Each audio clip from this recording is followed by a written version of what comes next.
चलो जीत कर दिखाते हैं उन्हें जो बाहर तुम्हारी हार के इंतजार में बैठे हैं। लोग वेट कर रहे हैं आपके हारने का कि आप कब हारो और आप पर हंसा जाए। तो उनको ये बात बता देनी है कि जॉब लगना आपके बाएं हाथ का खेल है। मैं हूं प्रवीण और एक बार फिर से आपका वेलकम कर रहा हूं आपके चैनल एग्जाम मैथ्स पर। तो कैसे हैं आप सभी? आई होप आप सभी स्वस्थ होंगे। लास्ट सेशन में मैंने आपको बड़ी डीप से ये बात बताई है कि MP, SP, CP, loss, profit, profit percentage, ये सारी बातें क्या हैं। आज इस कॉन्सेप्ट के बारे में मैं आपसे बात कर रहा हूं, वो बेहद शानदार कॉन्सेप्ट है, आप जानते हैं, और उस पर सवाल भी बड़े शानदार आते हैं, जबरदस्त तरीके वाले आते हैं। तो आप एक बार जल्दी से कॉपी पेन उठा लीजिए और एक छोटी सी हेडिंग लगा लीजिए। आज इसको मैंने नाम दिया है concept of the day, of the day. तो आज संडे है, मैं चाहता हूं आप संडे के दिन कुछ अच्छा जाने, है ना। तो जैसे मैं क्या कह रहा हूं भैया, मैंने इतनी सी बात आपको कही है कि जैसे मैंने एक चीज की सीपी मानी है 100 रुपए, फिर मैंने आपसे कहा कि इसकी मैं जो एसपी मानता हूं उसको मैं 80 मान रहा हूं, 80 मान रहा हूं, ठीक है। तो ये बात कोई भी बता देगा कि लॉस 20% का है, यहां पर लॉस 20% का है। चलिए जी, अब मैंने आपसे कहा कि ऐसी ऐसी 4 वस्तुएं हैं मेरे पास, तो फिर आपका जवाब होगा सर एक की सीपी 100 है तो 4 की फिर 400 हो जाएगी। चलिए जी, सही बात है। फिर जो दूसरी बात मैंने आपसे कही ना, वो ये है कि जितनी सीपी है उतनी ही एसपी है, तो इसका मतलब फिर एसपी भी क्या हुई, 400। आप एक बात जरा देख पा रहे हैं कि एक वस्तु की एसपी 80 रुपए है, तो फिर 400 रुपए में कितनी वस्तुएं आएंगी? तो आपका जवाब होगा सर 5 आ जाएंगी। यहां से एक बात निकल के आती है, वो ये है कि 4 की सीपी जो है वो 5 की एसपी के बराबर है। 5 की एसपी है कि नहीं है? आप चाहो तो देख लो। 4 की सीपी जो है वो 5 की एसपी के बराबर है। तो क्या मैं यहां से ये बात बोल सकता हूं कि सीपी बाय एमपी, नहीं CP by SP, sorry MP अभी नहीं आएगा, एमपी बाद में आएगा भाई, ठीक है थोड़ा सा। CP by SP is equal to क्या हो जाएगा, 5/4, 5/4। यहां से भी आप ये बात जान पा रहे हैं कि लॉस कितने का है, 20% का है कि नहीं। यदि आप ऐसा नहीं करना चाह रहे तो आपको यह बात जाननी पड़ेगी कि 5 वस्तुओं पर एक वस्तु की हानि हो रही है। यह भी मैं बता देता हूं, 5 वस्तुओं पर एक की हानि, एक की हानि।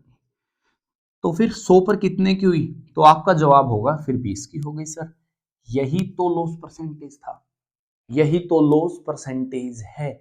इतनी सी बात आज आपको जाननी है कॉन्सेप्ट ऑफ द डे में, यही आज का कॉन्सेप्ट है भाई, ठीक है। तो आज हम सारे सवाल इसी बात पर करने वाले हैं, ठीक है। तो फिर चलिए आगे बढ़े। तो हम आगे बढ़ते हैं और एक छोटा सा सवाल ले रहे हैं, बहुत प्यारा सा। ये सवाल आपके सामने बहुत बार आया भी होगा और आप इस सवाल के बारे में जानते भी होंगे, और बाकी आप जानते तो बहुत सारी चीजों के बारे में है ना। देखिए भाई क्या सवाल, सवाल इतना सा है, मैं एक बार बोल के बताता हूं आपको। Selling price of 33 article is equal to CP of 44 article. क्या बोलना चाह रहा है, फाइंड प्रॉफिट और लॉस। तो बताओ उसको लाभ होगा या हानि होगी, ठीक है, लाभ या हानि होगी, ठीक है। तो देखिए यार बड़ी सिंपल सी बात है, क्या बोल रहा है उसने।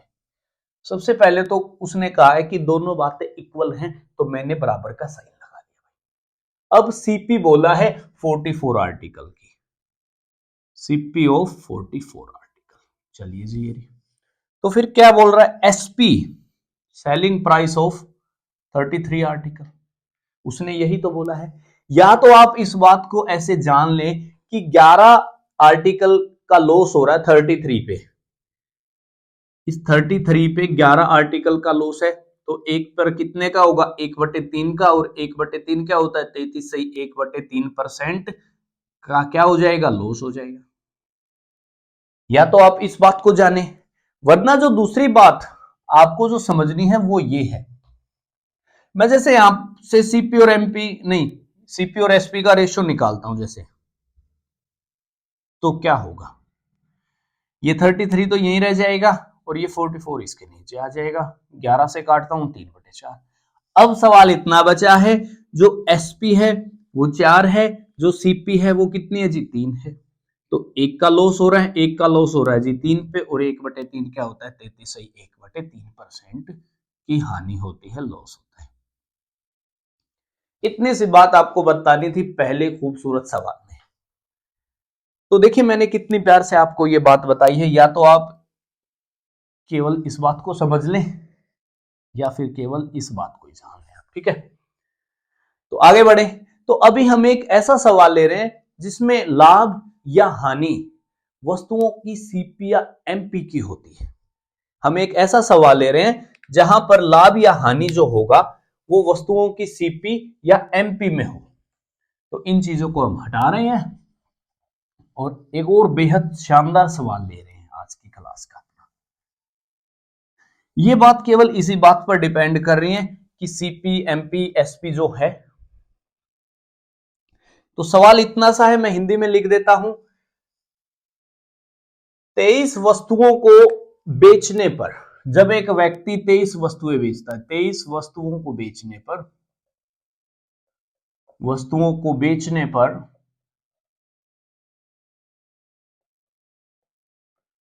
एक व्यक्ति को, एक व्यक्ति को एक व्यक्ति को 3 वस्तुओं के विक्रय मूल्य के बराबर, 3 वस्तुओं के विक्रय मूल्य के बराबर, विक्रय मूल्य मतलब एसपी, विक्रय मूल्य के बराबर हानि होती है, हानि की लाभ, लाभ हो रहा सॉरी भाई, ठीक है, बराबर लाभ होता है।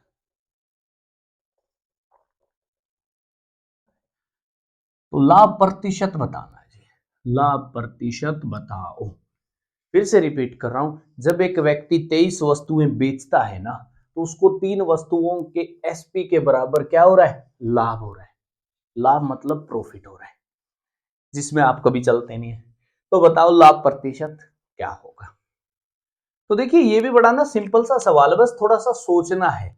आप एक बात बताइए यार मुझे, क्या मैंने आपको पहली क्लास में ये चीज बड़े अच्छे से नहीं बताई है कि जब SP is greater than CP हो तो क्या होता है, तो क्या होता है जी, प्रॉफिट होता है, लाभ होता है।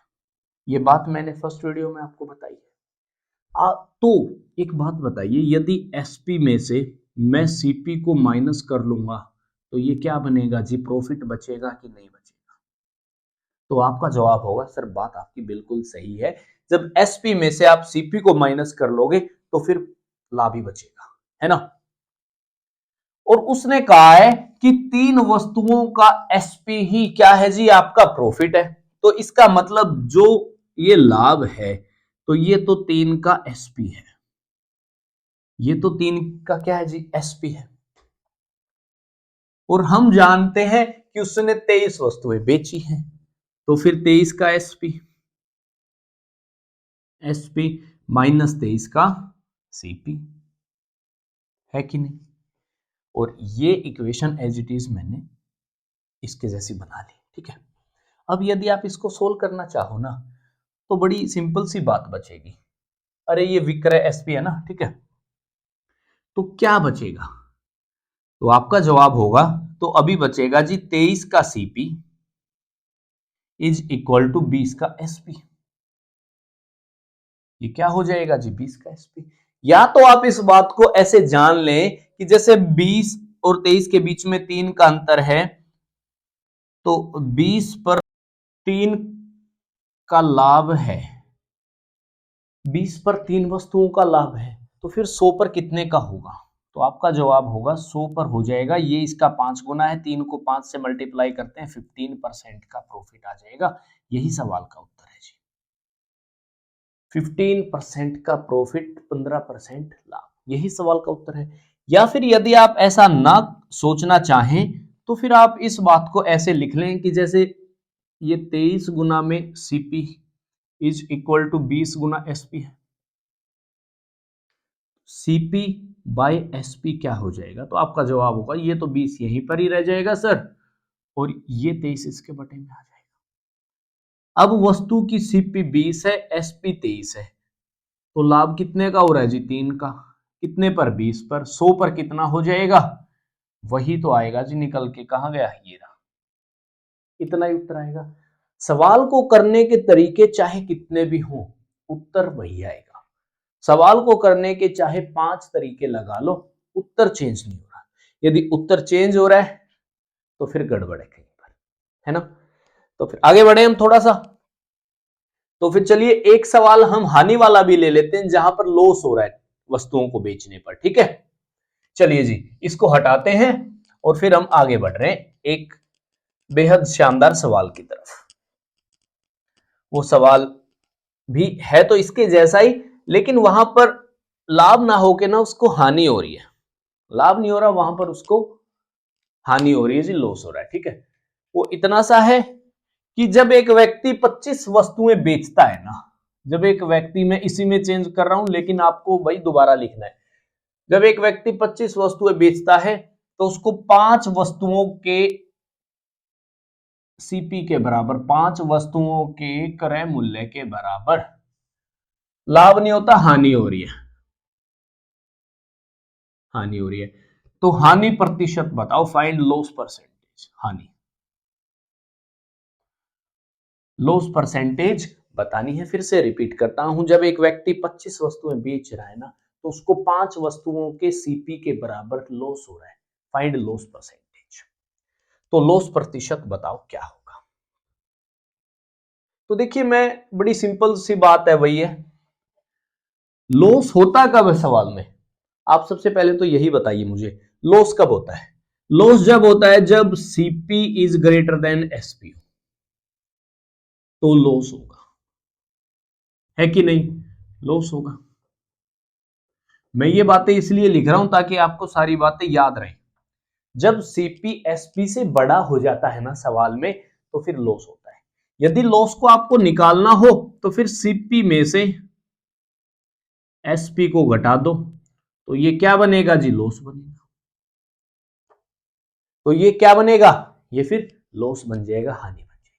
लेकिन लॉस उसने बोला है जी 5 का सीपी है, 5 का सीपी मतलब 5 का सीपी, और ये क्या है, ये 25 का सीपी और -25 का एसपी। यदि आप सीपी सीपी वाले एक तरफ और एसपी वाले एक तरफ यदि हम करना चाहें तो क्या हो जाएगा फिर, जैसे 20 का सीपी, ये 5 यहां पर आकर माइनस हो जाएगा और ये 25 का एसपी हो जाएगा। आप चाहो तो इनको काट भी सकते हो, जैसे 5 चौका 20, 5 पंजे 25। अब फिर से वही बात है, 5 वस्तुओं पर एक की हानि है, 5 वस्तुओं पर एक की हानि, 100 पर कितने की होगी, फिर 20 की हो जाएगी, और ये 20% ही क्या है जी, यही तो लॉस है। ये 20% ही क्या है, यही तो लॉस है। यही तो बात आपको जाननी है जल्दी से, वरना फिर आपको वही फिर वो दूसरा तरीका लगाना पड़ेगा। 4 CP is equal to 5 SP, CP by SP क्या हो जाएगा फिर 5/4। एक वस्तु की कीमत 5 रुपए है, उसको 4 में बेच रहे हो आप लोग, है ना, 1/5, यही क्या होता है, 20% लॉस। आप जानते हो 5 रुपए की चीज 4 में बेच रहे हो, मतलब आपको लॉस हो रहा है 20% का। बस इतनी सी बात जान। तो आगे बढ़े, तो फिर चलिए हम आगे चलते हैं। हमें आगे बढ़ना तो पड़ेगा।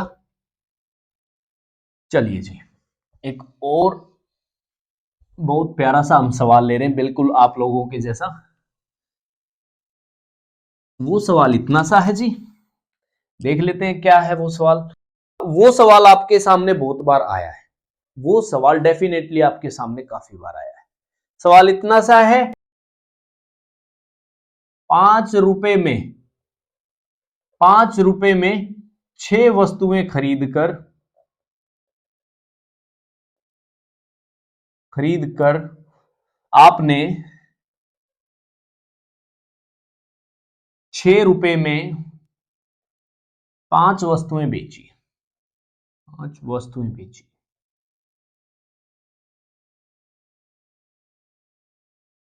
तो आपको लाभ या हानि जो भी होगा उसका प्रतिशत बताओ। लाभ या हानि प्रतिशत बताओ, जो भी होगा। एक सवाल इतना सा है, आप लोग 5 रुपए में 6 वस्तुएं खरीद कर लाते हैं, बेचने का वक्त आता है तो 6 रुपए में 5 बेच रहे हैं, तो आपको लाभ होगा कि हानि होगी, ये बात आपको बतानी है। तो देखिए, जब जब इसके जैसा सवाल आपके सामने आए ना,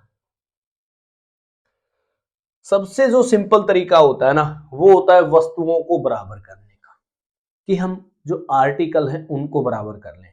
बाकी मैं आपको दोनों तीनों तरीके ही बता देता हूं। देखिए, सबसे पहले तो मैं जो आपको तरीका बता रहा हूं ना, वो इतना सा है भाई। जैसे शुरुआत में क्या है जी, 5 रुपए हैं, वस्तुएं कितनी है, 6 है, फिर बाद में 6 रुपए हो गए हैं, वस्तु 5 हो गई है कि नहीं। क्या करना है आपको, आर पार गुना लगानी है। 25 छकम 36। अब सवाल इतना सा बचा है जी कि वस्तु का जो सीपी है ना, वो तो 25 है, वस्तु का एसपी कितना हो गया, 36 हो गया। अब सवाल ये बचा है, आपने कोई चीज 25 रुपए की ली है, बेचने के टाइम पर आपने उसे 36 रुपए का बेचा है, तो आपको फायदा हो रहा है 11 रुपए का। तो 25 रुपए पर 11 का फायदा है, 100 रुपए पर ये इसका 4 गुना है, तो फिर 44 का फायदा हो जाएगा। यही इसका प्रतिशत है, 44%। यही सवाल का उत्तर है, 44%।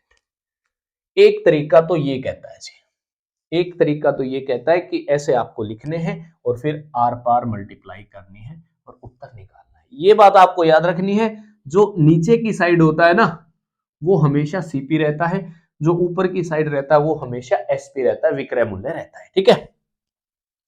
दूसरा तरीका क्या कहता है, देखिए मैं दोनों तीनों तरीके बता देता हूं। सवाल को करने के आपको 2 से 3 तरीके डेफिनेटली आने चाहिए।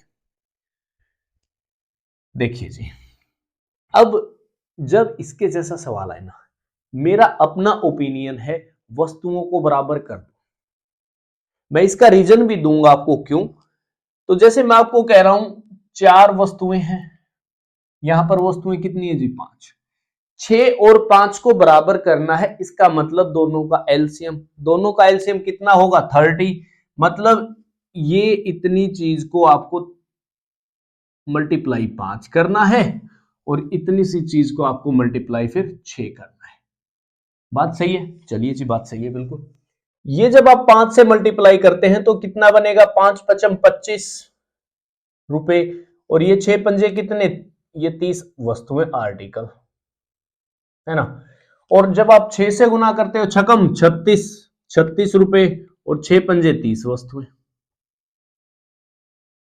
अब यदि मैं आपसे ये कहूं, एक व्यक्ति ने 30 वस्तुएं 25 रुपए की खरीदी, बेचने के टाइम पर उसने वही 30 वस्तुएं 36 रुपए की बेची, तो फिर से बात ये सेम हो जाएगी, बिल्कुल यही की यही है कि नहीं। लेकिन यदि हम रुपए को बराबर करते हैं ना, जब हम रुपए को बराबर करते हैं, जैसे मैं आपको यार बता भी देता हूं, रुपए को बराबर करने का मतलब ये है, अब यहां पर आपको 5 से गुना करना पड़ेगा और यहां पर आपको 6 से मल्टीप्लाई करनी पड़ेगी, है ना।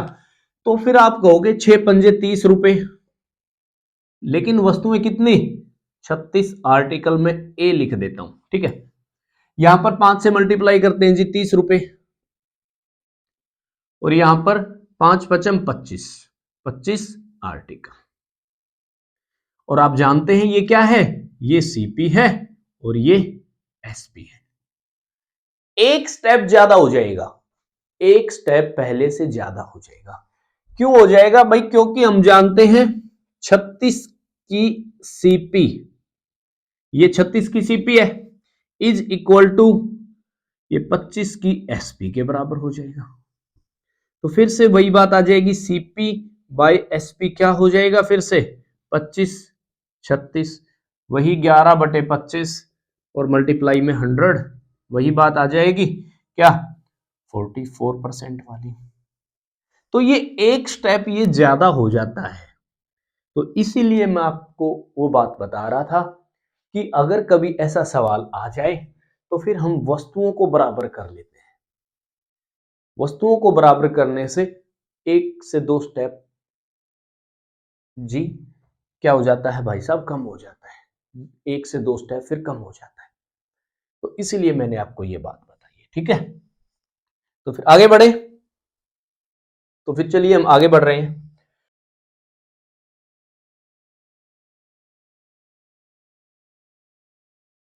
तो अब हम 1-2 अच्छा सवाल ले रहे हैं जी, बिल्कुल शानदार सवाल ले रहे हैं। बिल्कुल देखिए, सवाल इतना सा है कि 15 रुपीज में 4 वस्तुएं खरीदी। सवाल इतना सा है, एक व्यक्ति ने 15 रुपए में 4 आर्टिकल खरीदे। मैं ए से आर्टिकल लिख रहा हूं सीधा, 4 आर्टिकल खरीदे और 25 रुपए में 6 आर्टिकल बेचे। आर्टिकल बेचे तो 25 रुपए का लाभ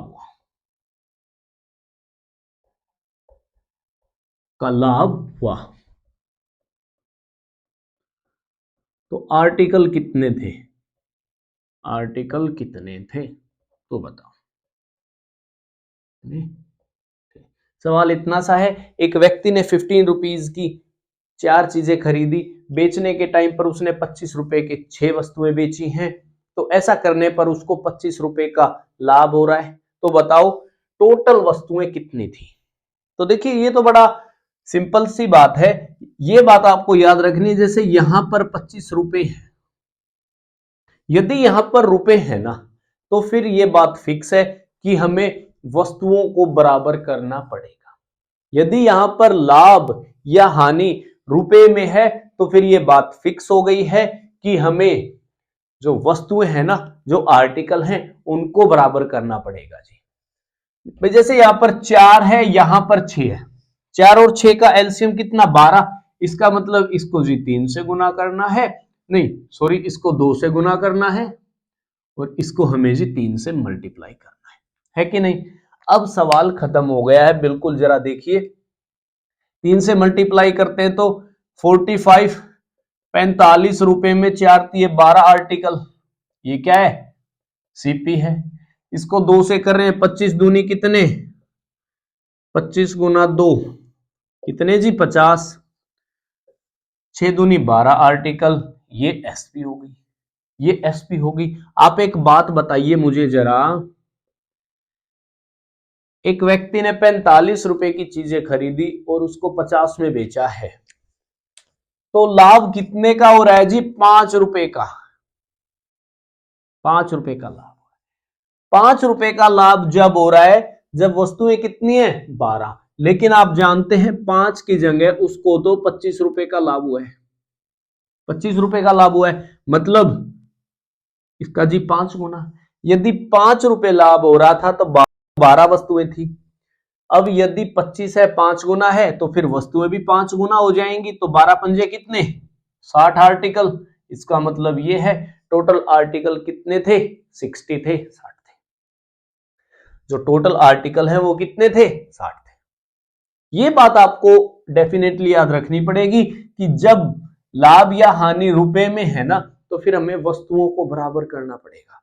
क्यों?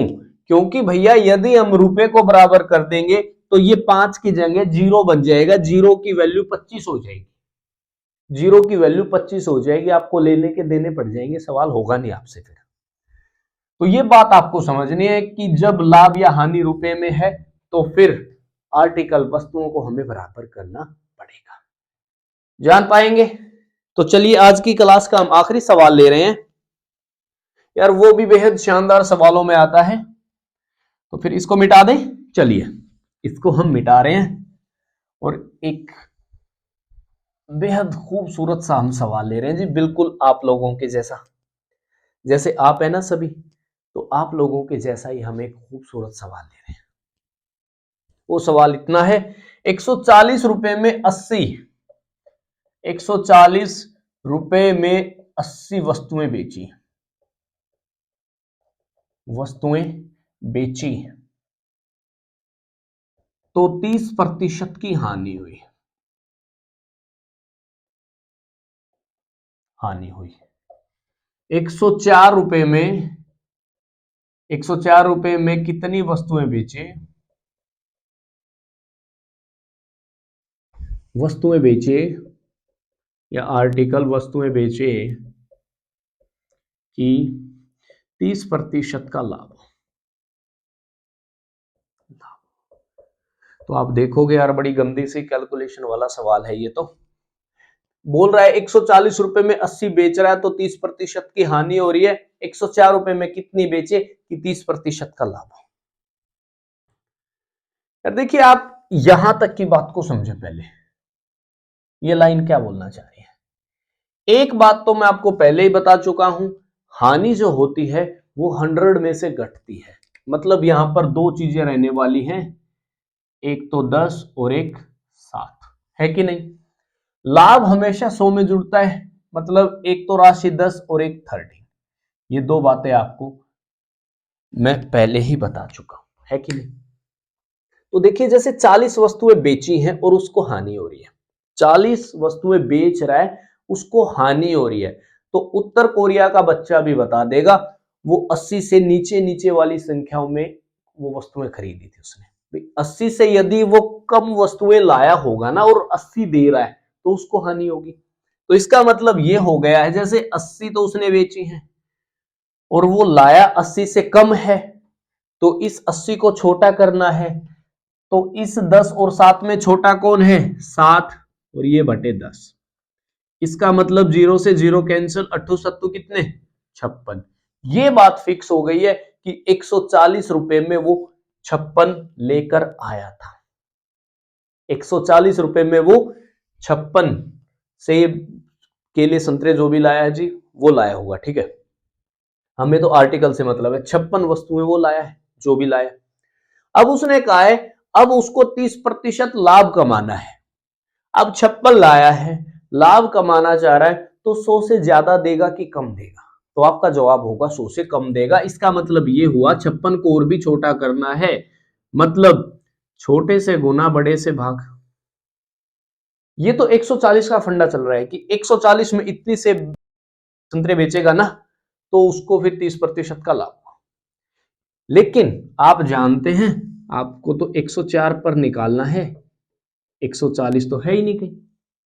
तो जरा काट देते हैं, जैसे 0 से 0, ये 14 चौके 56, ये 13 8 104, 8 चौके कितने 32। तो मैं जान गया हूं 104 रुपए में यदि वो 32 वस्तुएं बेचेगा ना, तो उसको 30% का क्या हो जाएगा, लाभ हो जाएगा, प्रॉफिट हो जाएगा। इतनी सी बातें आज की वीडियो में आपको जाननी थी। आई होप आप सभी बातें अच्छे से जान पाए होंगे। तो देखिए, आपको ज्यादा से ज्यादा प्रैक्टिस करनी है। मैथ को सीखने का भाई कोई भी फॉर्मूला नहीं है भाई। यदि आप ऐसा सोचते हैं कि कोई गुट्टी आती है, कोई सिरप आती है, कोई गोली आती है, तो ऐसा नहीं है कुछ भी। मैथ तो आपको करना पड़ेगा।